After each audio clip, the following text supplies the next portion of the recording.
은혜와 사랑이 충만하신 아버지 하나님, 오늘 또 이렇게 해성교회의 이름으로 함께 모여 예배드리게 하시니 참으로 감사합니다.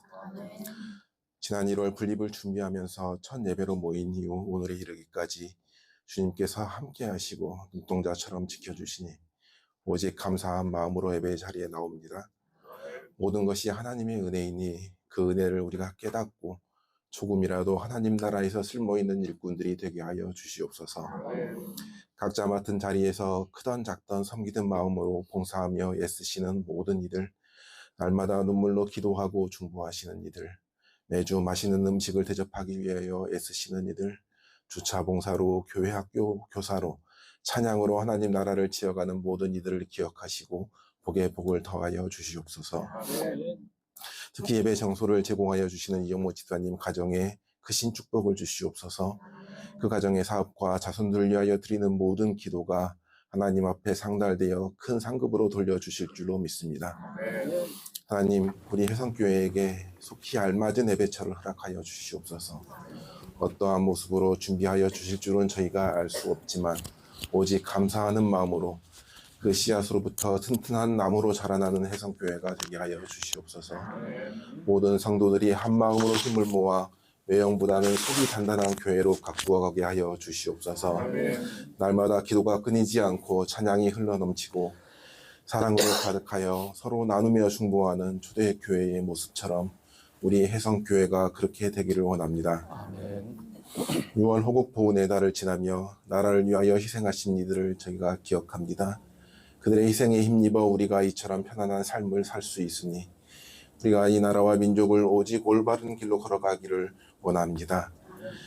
주변의 여러 환경이 힘에 부딪히고 때로는 괴로울지라도 우리가 나라와 민족을 위하여 날마다 기도하고 또 기도하시는 이들, 그들의 기도에 응답하여 주시옵소서.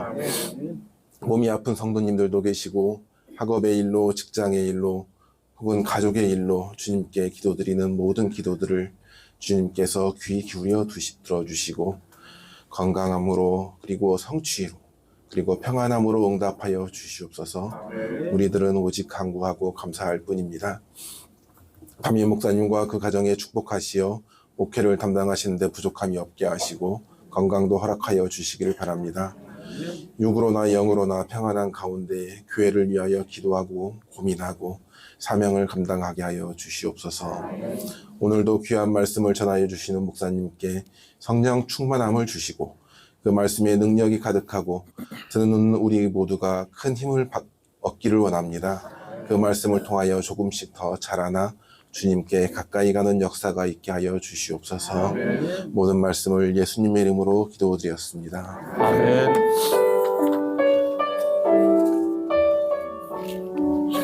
우리가 그들을 작별하고 배를 타고 바로 고스로 가서 이튿날 로도에 이르러 거기서부터 바다라로 가서 니느웨로 건너가는 배를 만나서 타고 가다가 구브로를 바라보고 이를 왼편에 두고 수리아로 항해하여 두로에서 상륙하니 거기서 배에 짐을 풀려 함이러라. 제자들을 찾아 거기서 이를 머물더니 그 제자들이 성령의 감동으로 밤을 걸어 예루살렘에 들어가니 말라 하더라. 이 여러 날을 지낸 후 우리가 떠나갈새 그들이 다 그 처자와 함께 성문 밖까지 전송하거늘 우리가 바닷가에서 무릎을 꿇어 기도하고 서로 작별한 후 우리는 배에 오르고 그들은 집으로 돌아가니라. 두로를 떠나 항해를 다 마치고 톨레마이에 이르러 형제들에게 안부를 묻고 그들과 함께 하루를 있다가 이튿날 떠나 가이사랴에 이르러 일곱 집사 중 하나인 전도자 빌립의 집에 들어가서 머무르니라. 그에게 딸 넷이 있으니 처녀로 예언하는 자라. 여러 날 머물러 있더니 아가보라 하는 선지자가 유대로부터 내려와 우리에게 와서 바울의 띠를 가져다가 자기 수족을 잡아매고 말하기를 성령이 말씀하시되 예루살렘에서 유대인들이 이같이 이 띠 임자를 결박하여 이방인의 손에 넘겨주리라 하거늘 우리가 그 말을 듣고 그곳 사람들과 더불어 바울에게 예루살렘으로 올라가지 말라 원하니 바울이 대답하되 여러분이 어찌하여 울어 내 마음을 상하게 하느냐 나는 주 예수의 이름을 위하여 결박당할 뿐 아니라 예루살렘에서 죽을 것도 각오하였노라 하니 그가 권함을 받지 아니하므로 우리가 주의 뜻대로 이루어지이다 하고 그쳤노라. 이 여러 날 후에 여장을 꾸려 예루살렘으로 올라갈새 가이사랴에는 제자가 함께 가며 한 오랜 제자 구브로 사람 나손을 데리고 가니 이는 우리가 그의 집에 머물려 함이라. 아멘. 우리 권사님들께서 찬양해 주시겠습니다.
아멘. 말씀 나누는 첫머리에 우리 20장 24절을 한번 다 같이 읽어볼까요?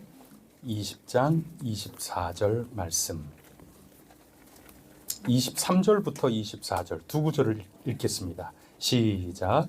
오직 성령이 각 성에서 내게 증언하여 결박과 환난이 나를 기다린다 하시나 내가 달려갈 길과 주 예수께 받은 사명 곧 하나님의 은혜의 복음을 증언하는 일을 마치려 하면 나의 생명조차 조금도 귀한 것으로 여기지 아니하노라. 아멘. 좀 답답하죠?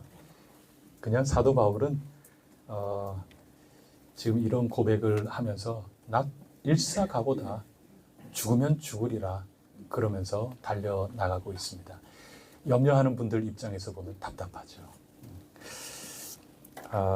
그래서 예루살렘으로 지금 가고 있습니다. 바울은 성령님이 자기를 이끌고 계신다. 그것을 분명하게 확신하고 나는 성령님께 매였다. 이렇게 고백하면서 예루살렘을 향하여 가고 있습니다. 그러면서 가이사랴라고 하는 곳에 도착을 했습니다. 그곳에 전도자 빌립, 그 사마리아 지역을 선교했던 사도행전 8장에 나오는 그 빌립이 거기에서 살고 있었거든요. 그래서 그 집에 며칠 머무는 동안에 있었던 이야기가 오늘 우리가 읽은 본문 말씀입니다. 여기에서 예언이 나옵니다. 예언이 다름 아니라 환난과 결박, 여러 핍박들이 기다리고 있다. 그래서 많은 사람들이 그 이야기를 듣고 사도 바울을 가지 못하게 만류를 하고 있는 거죠. 그런 일들이 오늘의 내용입니다. 전도자 빌립에게는 딸이 4명이 있었습니다. 그런데 그 딸 넷이 모두 은사를 받았는데 예언하는 은사가 있는 딸들이었습니다. 그런데 그 집에 여러 날 머무는 동안에 그 4사람, 은사자 4사람이 바울에 대해서 단 한 번도 예언하지 않았습니다. 아무 말이 없었어요. 왜 아무 말 없었을까요?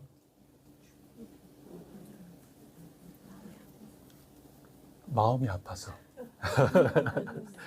예, 뭐 그런 뭐 제가 그 딸들이 아니니까 정확하게 저로서도 뭐 알 길은 없는데 그냥 과도하지 않게 그냥 쉽게 이야기를 한다면 들은 게 없기 때문에 말 안 한 겁니다. 그게 예언자입니다. 성경의 예언자는 그런 겁니다. 하나님께서 말씀을 해 주셨기 때문에 그래서 말씀을 맡는다 하는 맡았다 하는 거 그래서 예자를 쓰는 겁니다. 예금할 때 그 예자입니다. 하나님 말씀을 받았으면 말해야 되는 사람이 예언자고 그 은사를 받은 사람이고 그렇습니다. 그렇다면 만약에 하나님께서 말씀하지 않았다. 그러면 어떻게 해야 됩니까? 당연히 아무 말 안 해야 되는 겁니다. 근데 만약에 말을 하면 가짜 예언자지요. 그래서 진정한 예언자는 말씀을 들으면 그것대로 이야기를 하고 듣지 않았으면 침묵하는 것. 그것이 진짜 예언자입니다. 그래서 빌립의 네 딸은 참된 예언자라고 볼 수가 있습니다. 또 한 사람이 등장합니다. 아가보라고 하는 선지자입니다.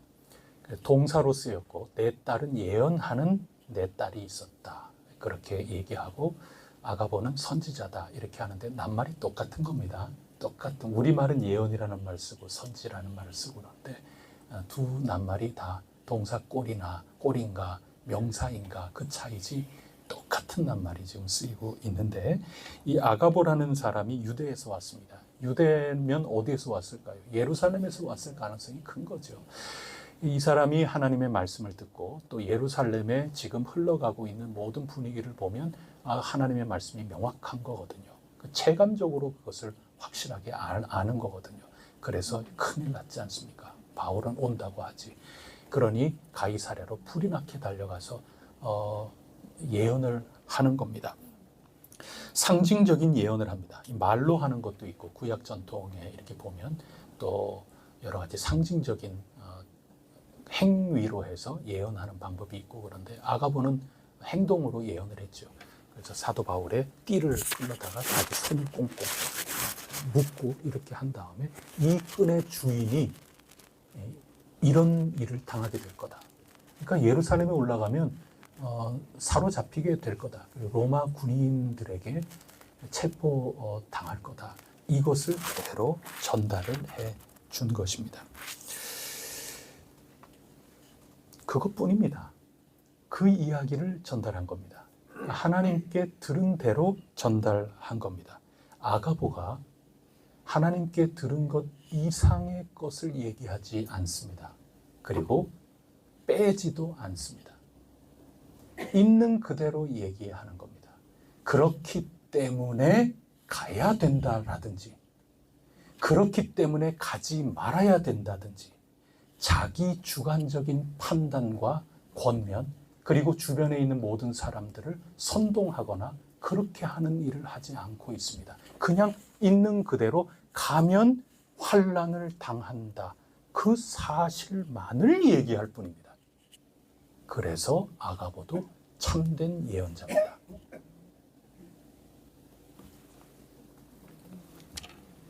예언의 은사는 그런 겁니다. 있는 그대로 얘기하는 거지 자기 해석과 판단으로 어떤 특정한 행동을 강요하지 않습니다. 그게 11절에 나와 있는 말씀입니다. 문제는 사람들의 반응입니다. 모두가 울고불고 난리였습니다. 당연하죠. 바울 선생님 가면 안 된다고 만류하기 시작을 하는 겁니다. 이건 자기네들의 행위에 대한 가치 판단이 들어가는 거죠. 일단 목숨을 지켜야 훗날 하나님의 일을 더 크게 할 것 아닌가. 당신이 체포된다면 그 뒷일 어떻게 감당하려고 그러냐. 이방 지역의 교회가 당신이 옥에 갇히면 흔들리지 않겠느냐. 복음 전파가 위축될 것 아니냐. 또 이보 전진을 위해 작전상 일보 후퇴할 때가 바로 지금 아닌가. 뭐 이런 얘기를 하는 거죠. 근데 당연한 얘기 아니겠습니까?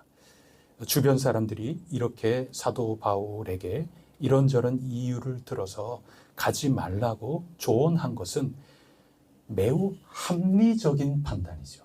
합리성이 여기 들어가 있는 겁니다. 그리고 교회를 위해서는 전략적인 판단도 들어가 있는 겁니다. 동시에 인간적이고 자의적인 판단이 들어가 있기도 한 것입니다. 도대체 뭐가 옳은 판단일까요? 하나님의 뜻을 우리 어떻게 헤아려야 하는 걸까요? 여러분, 이거는 신앙인들에게 굉장한 과제입니다. 그리고 굉장히 힘든 작업입니다. 어떻게 하나님의 음성을 분별하고 또 실천해야 바람직한 것일까? 지금 가이사랴 빌립의 집에 모여 있는 신실하다고 한 이 그리스도인들 지금 완전히 전부 각각입니다. 지금 하나님의 뜻을 해석하는 게 지금 나뉘어져 있는 겁니다. 어떻게 하나님의 뜻을 분별해야 될까? 오늘 제가 한 3가지로 오늘 말씀에 따라서 생각을 나누어 보려고 합니다. 먼저 첫 번째는 하나님의 뜻은 좁게 읽어서는 안 되고 굉장히 크게 읽어야 됩니다. 한번 따라해 보겠습니다. 하나님의 뜻은 크게 읽어야 합니다. 하나님께서는 우리 할 일을 경우에 따라 다를 수도 있는데 대체적으로는 아주 구체적으로 이르기보다는 굉장히 크게 일러주시는 경우가 의외로 굉장히 많습니다. 하나님은 크게 말씀하십니다.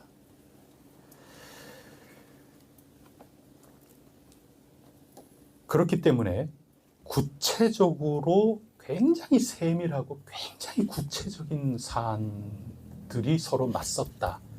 그거는 자기네들 하나님의 말씀을 들었다고 하는 사람들이 듣고 나서 자기 생각들, 자기 주장들이 개입이 돼서 서로 맞설 가능성이 상당히 큽니다.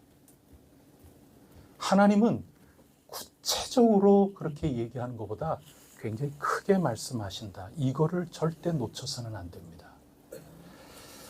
그렇기 때문에 각각 제 의견이 맞서는 겁니다. 그래서 싸울 일입니까? 싸울 일 아닙니다. 왜냐하면 하나님의 뜻 가지고 목숨 걸릴 일 없습니다. 이거 전부 자기 생각이 부딪히는 거지 하나님의 뜻은 크게 봐야 된다니까요. 그래서 다툴 일이 절대로 아닌 겁니다. 속상한 거 맞나요? 맞긴 맞죠. 이게 내 뜻대로 안 이루어지면 속상할 수 있죠. 근데 속상할 일이 아니에요. 아니, 내 뜻대로 안 될 수도 있는 거죠. 아니, 모든 세상 만사가 어떻게 내 마음대로 다 돼요? 내 마음대로 안 될 수 있어요. 그래서 그거 갖고 너무 속상해할 필요도 없어요. 하나님의 뜻이 이루어지면 되는 거지. 근데 하나님의 뜻은 굉장히 크게 주신다. 이거를 기본적으로 우리는 인정을 해야 되는 겁니다. 그래서 13절 말씀을 보면 당사자인 바울이 아니다. 죽음을 무릅쓰고 가야 되는 것이 하나님의 뜻이다. 당사자가 그렇게 밝히니까 모두들 뭐라고 말하는가 하면 주의 뜻대로 이루어지다 하고 반대하는 것을 멈추었다. 그렇게 14절인가요? 예, 14절에 그렇게 기록을 하고 있습니다. 속상할 이유가 없어요. 끝까지 다툴 이유도 없어요. 왜냐하면 하나님의 뜻은 굉장히 큰 것이고 서로 조금 안 맞는 게 있다는 것은 그거는 자기네들의 판단이 들어가 있는 겁니다. 언제 하나님이 올라가지 말라고 그랬어요? 여러분 잘 생각해 보세요. 환난과 핍박이 있다고 그랬지 그렇기 때문에 가지 말라. 언제 하나님이 그런 얘기를 하셨어요? 그거는 자기네들의 생각일 뿐이에요. 바울 생각에 그리고 교회 생각에. 그래서 인간적이고 자의적이고 자기네 딴에는 좋은 의미로 얘기한다 하지만 매우 합리적이고 전략적인 판단에 자기네들 생각을 얘기한 거지 하나님의 생각이 아니라는 겁니다. 그래서 자기네 뜻대로 안 됐다 그래서 속상하거나 더 다투거나 뭐 그럴 이유가 없는 겁니다. 크게 하나님의 뜻을 받들어야 되는 겁니다. 그래서 바울과 바나바가 서로 다툰 것도 저는 그분들 굉장히 훌륭한 게 하나님의 뜻을 크게 보는 거죠. 아니 우리가 반드시 같이 하나님 복음을 전해야 된다는 이유가 뭐예요? 꼭 그럴 이유 없어요. 정말 자기네 뜻이 함께 해나갈 지금 그런 게 아니다. 그러면 하나님의 뜻이라는 건 복음이 전파되는 거지. 우리가 지금 서로 같이 하나가 돼야 된다 그래가지고 같이 거기서 지지고 볶고 그럴 이유가 없어요. 그래서 둘 다 동과 서로 나뉘어져서 하나님의 복음을 전하면 되는 거죠. 그것은 하나님의 큰 뜻을 바라보는 겁니다. 그래서 하나님의 음성은 굉장히 크게 들어야 되는 거고, 그렇게 할 때 우리는 하나님의 뜻을 오해하지 않을 수 있는 겁니다. 하지만 우리는 자기 생각을 하나님의 생각으로 완전히 일치시키고 싶은 함정에 빠지기 쉽습니다. 굉장히 쉬운 함정입니다. 그러면 대단한 거죠. 여러분, 내가 얘기한 이게 하나님의 뜻이고 하나님의 뜻이 이루어졌다. 이건 종교적인 카타르시스가 있죠. 여러분, 얼마나 그게 기쁘고 좋아요. 그런데 함정일 가능성이 상당히 큰 겁니다. 빌립의 네 딸이나 아가보는 정말 예언의 은사를 받은 사람이었던 것이 하나님의 말씀이 없으면 침묵할 줄 알았고, 말씀을 받았으면 더하거나 빼지 않고 있는 그대로 전달했습니다. 아가보가 어디 가지 말라는 얘기를 했어요. 아가보는 거기에 대해서 한마디도 안 해요. 있는 그대로의 말씀을 하는 겁니다. 나머지 사람들이 반응을 그렇게 해서 그런 거지. 그렇기 때문에 이 5사람의 예언자들은 정말 성령님으로부터 은사를 받은 사람이고, 또 그것을 성령님께 이끌려서 올바로 실천한 사람들이라고 하는 것입니다.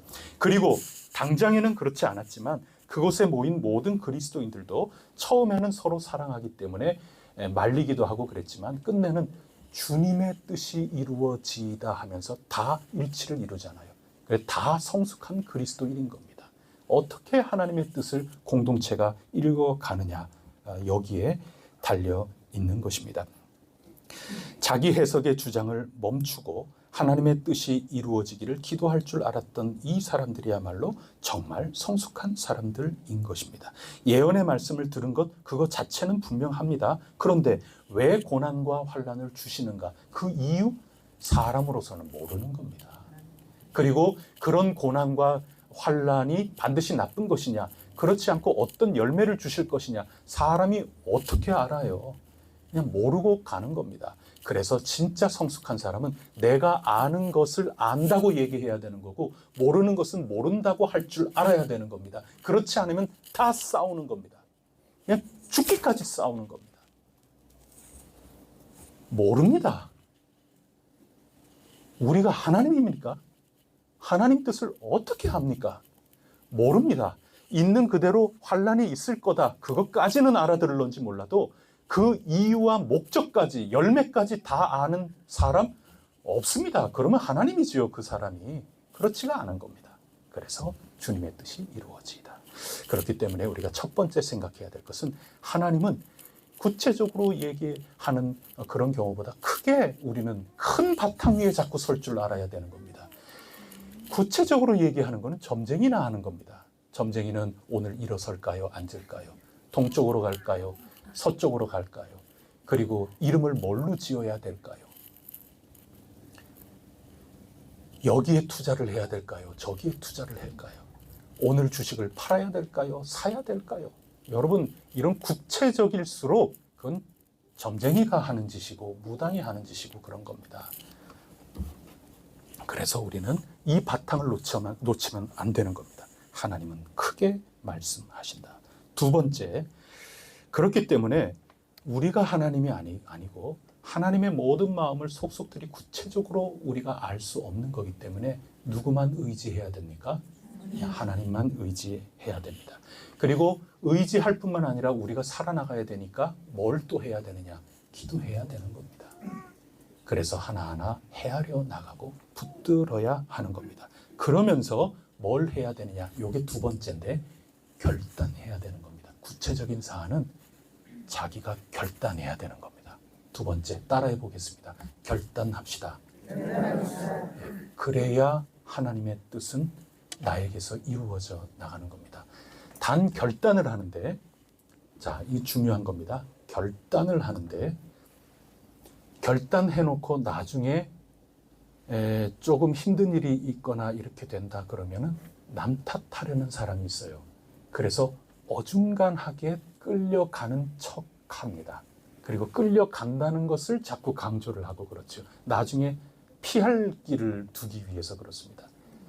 그런데 하나님의 뜻을 올바로 분별하고 하나님의 뜻대로 사는 사람은 결단을 하되 책임질 결단을 하는 겁니다. 다 자기가 책임져야 되는 겁니다. 이게 하나님의 뜻이라고 분명하게 기도 가운데 하나님만 의지하는 가운데 내가 결단을 했다면 그 누구도 이 결단에 대해서 책임져줄 남이란 존재는 없습니다. 내 스스로 책임을 져나가야 됩니다. 그리고 책임지지 못할 결단은 차라리 모른다 하고 가만히 있어야 되는 겁니다. 내가 결단을 구체적으로 내릴 때는 하나님의 큰 바탕 위에 내가 결단 내릴 때는 책임질 각오를 해야 됩니다. 사도 바울은 그거 하고 있는 겁니다. 그리고 그 책임은 죽음까지도 각오하고 있는 겁니다. 그렇지 않다면 아까 말씀드린 점쟁이일 뿐인 것입니다. 점쟁이를 의지하고 하면서 예수 믿고 있는지 모르는 것입니다. 그렇다면 하나님께서 바울에게 이 죽음까지 나는 내 결단에 책임지겠다. 책임은 모두 나에게 있다. 이렇게 할 정도의 그 바탕이 되는 큰 하나님의 뜻이라는 것은 바울에게 어떤 것이었을까요? 그것은 처음 주님을 만났을 때처럼 하나님이 택하신 그릇이다 자신이 이 사실, 하나님의 뜻입니다. 하나님의 음성을 들은 겁니다. 하나님이 나를 택하신다. 하나님이 나를 그릇으로 부르셨다. 그런 겁니다. 예루살렘을 거쳐서 로마로 가서 땅끝까지 복음을 전해야 한다는 사실, 이거 성령님께서 바울에게 알려주신 일이죠. 이 거대한 로드맵을 지울 수가 없는 겁니다. 그리고 지금은 복음을 거절하고 있지만 유대인들도 복음을 들어야 한다. 이거 하나님께 받은 음성이죠. 로마서 9장 3절을 보면 사도 바울이 내가 저주를 받아서 그리스도에게서 끊어질지라도 내 동포들의 구원을 간절히 바라고 있지 않습니까? 이건 하나님께 받은 음성이거든요. 그러니 이거는 큰 바탕입니다. 이게 큰 겁니다. 근데 지금은 유대인들이 복음을 안 듣죠. 안 듣는다 하더라도 하나님의 음성을 들은 큰 겁니다. 하나님이 말씀하시는 거는 큰 겁니다. 지금은 이스라엘이 복음을 받아들이지 않지만 사람이 알 수 없는 하나님의 지혜, 하나님의 그 신비로운 경륜에 따라서 반드시 이스라엘 백성들도 복음을 받아들이게 될 날이 있을 거다. 이게 로마서 9장부터 11장까지의 내용 아닙니까? 이게 하나님으로부터 받은 큰 이야기입니다. 그렇기 때문에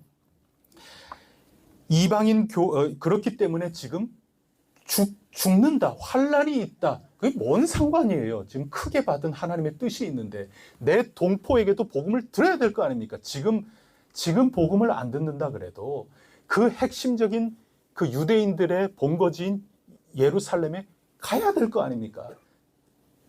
지금 안 듣는다고 만나지도 않습니까? 내가 죽을 위기에 빠졌다고 피합니까? 그거는 하나님의 큰 말씀에 위배되는 거죠. 그래서 환란이 있다 하더라도 사도 바울이 들은 하나님의 음성, 아무리 옆에서 뭐라 그래도 예루살렘에 가야 되는 거기에 이걸 바꿀 이유가 절대 되지 않는 것입니다. 거기에 더 나아가서 우리 해성교회 이름 그대로 에베소서 2장 22절에 이방인 교회와 유대인 교회가 그리스도 안에서 하나님이 거하실 처소로 함께 지어져 가야 한다는 겁니다. 함께죠, 함께. 그래서 사도 바울이 이 바쁜 이 선교 가운데에서도 마게도냐 지역과 빌립보 그 모든 사람들의 후원금을 얻어서 지금 예루살렘 교회가 지금 어려운 일에 처했거든요.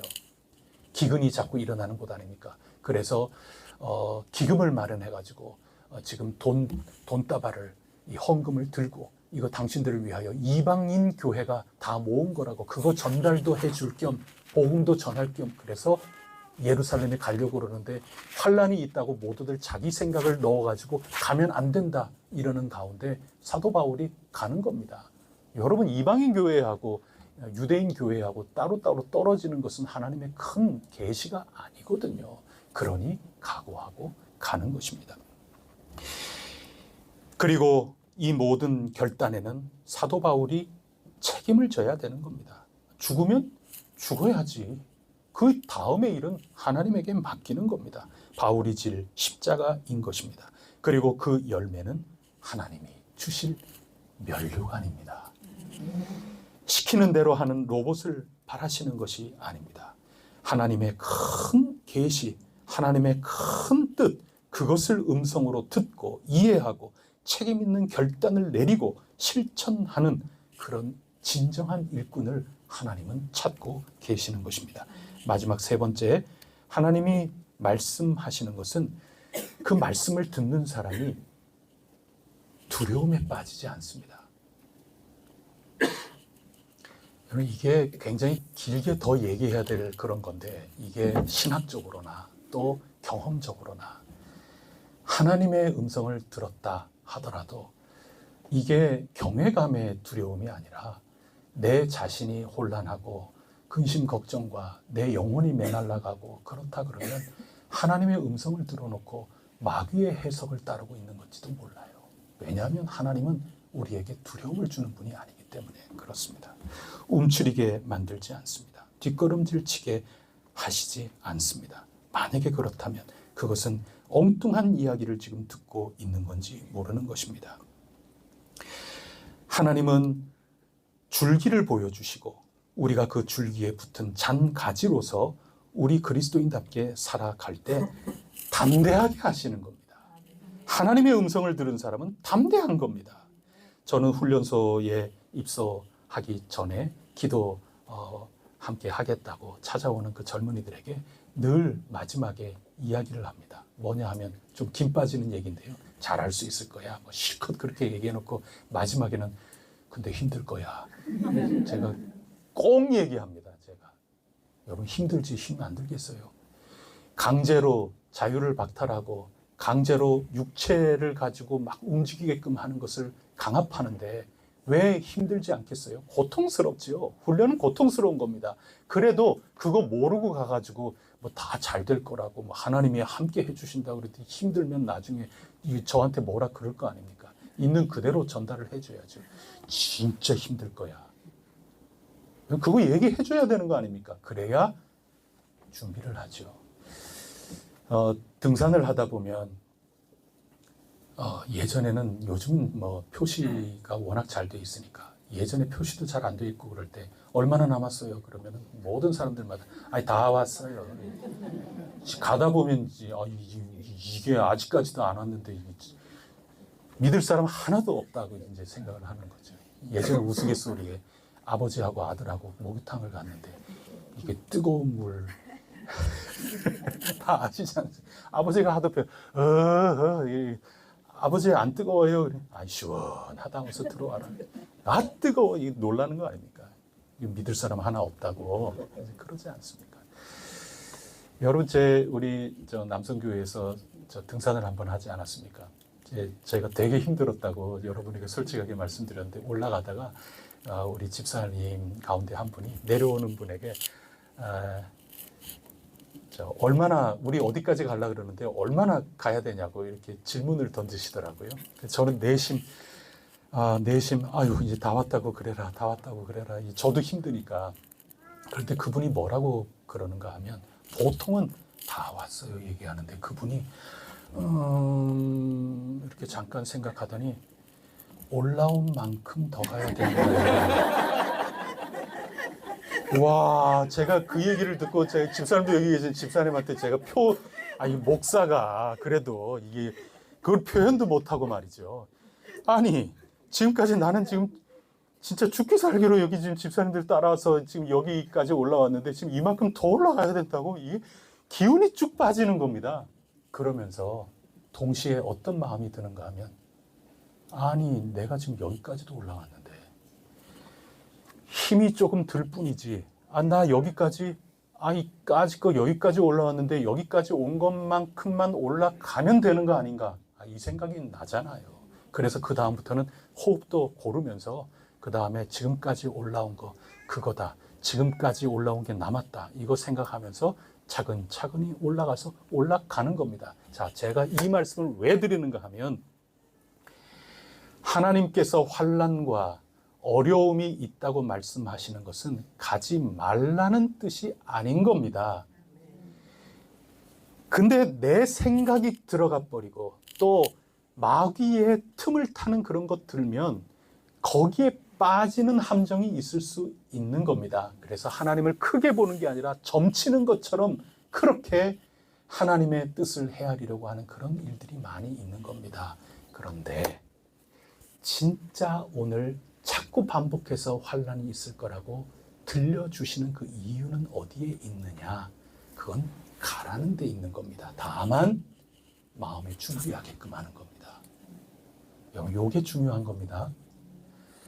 마음의 준비를 하고 기꺼이 가게끔 하려는 겁니다. 이거 모르고 환난과 체포가 되고는 이게 뭐지? 이게 내가 예수 믿는 사람 맞나? 성령님이 살아계신가? 하나님이 살아계신가? 뭐 이럴 거 아니에요. 아니에요. 담대한 마음으로 두려움에 떨지 않고 죽을지언정 사도 바울이 죽음 앞에 일사각오를 하면서 담대하게 나가잖아요. 그건 하나님의 음성을 진짜 들은 사람이에요. 바울은 하나님의 음성은 그렇게 들어 나가는 것입니다. 환난과 결박당함을 말씀하신 이유가 바로 거기에 있는 것입니다. 의연하게 부름을 받은 하나님의 큰 뜻을 좇아서 가라는 격려의 말씀을 지금 하고 계시는 것입니다. 바울이 간파하였고 빌립의 집에 모인 모든 그리스도인이 시차는 달랐지만 결국 다 그것을 받아들이고 깨닫고 이해하게 되면서 하나가 된 것입니다. 고난과 시련은 아주 구체적이고 미세한 것들입니다. 굵직한 것은 저와 여러분이 하나님의 사랑을 받은 자녀라는 것이고 하나님께서 기대하시고 불러 모아 주셨다는 것이고 하나님께 받은 사명이 우리에게 있다는 것이며 하나님께서 세상 끝날까지 우리와 항상 함께 하시겠다는 겁니다. 이것보다 더 위에 갈 하나님의 음성이 없는 겁니다. 이 큰 틀거리 안에서 우리는 때가 됐을 때 기도하는 가운데 내가 책임지겠다 이 각오를 가지고 책임 있는 결단을 하면서 구체적인 길을 걸어 나가는 겁니다. 그게 진짜 귀가 열려있는 사람인 것이고 초대교회의 모든 그리스도인들은 그렇게 길을 걸어갔던 것입니다. 큰 줄기를 잃지 말고 기도하며 하나님을 의지하며 책임 있는 구체적인 응답으로 하나님의 뜻을 온전히 잘 따라갈 수 있는 하나님께 큰 면류관과 상급을 받아 누리는 우리 아름다운 혜성 신앙 공동체가 될 수 있기를 바랍니다. 기도 올리겠습니다. 하나님 아버지 참 감사합니다.